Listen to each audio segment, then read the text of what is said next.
भजनवा तोहर हगाइब हो। हे भोला दूर कर दी कोरोनावा, भजनवा तोहर हगाइब हो।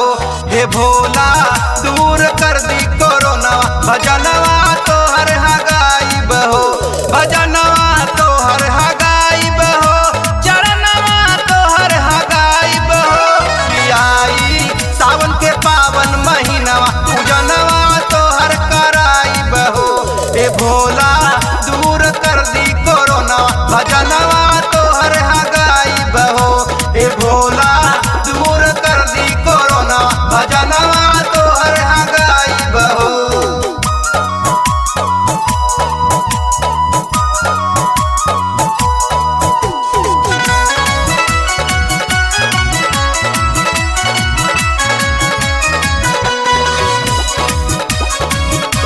भजनवा तोहर हगाइब हो।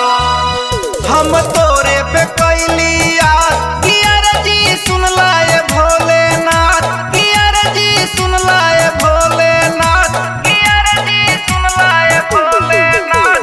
अर्जी सुन लाए भोलेनाथ, कि रखदा सर पे हमरा हाथ, कि रखदा सर पे हमरा हाथ।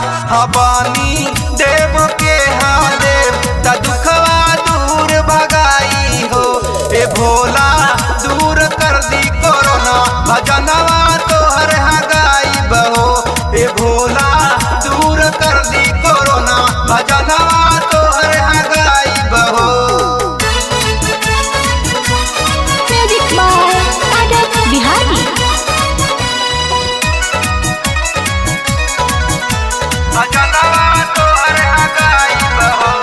मन में ललसा बाहा जागल, कि तोहरा प्रेम में भैनी पागल, कि तोहरा प्रेम में भैनी पागल, कि तोहरा प्रेम में भैनी पागल, कि तोहरा प्रेम में भैनी पागल। त कष्ट हरि न गौरा सावल, त कष्ट हरि न गौरा सावल। विपतिया पड़ल बा आंगनवा, निदनवा दीन दिखाई हो। विपतिया पड़ल बा आंगनवा, निदनवा दीन दिखाई हो। ए भोला दूर कर दी कोरोनावा, भजनवा तोहर हगाइब हो। हे भोला दूर कर दी कोरोनावा, भजनवा तोहर हगाइब हो। भजनवा तोहर हगाइब हो, चरणवा तोहर हगाइब हो।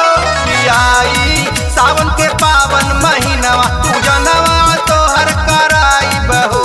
ए भोला दूर कर दी कोरोनावा, भजनवा तोहर हगाइब हो। ए भोला दूर कर दी कोरोनावा, भजनवा तोहर हगाइब हो। बाबा रिकॉर्डिंग स्टूडियो, सचिन पाली गांव, सूरत।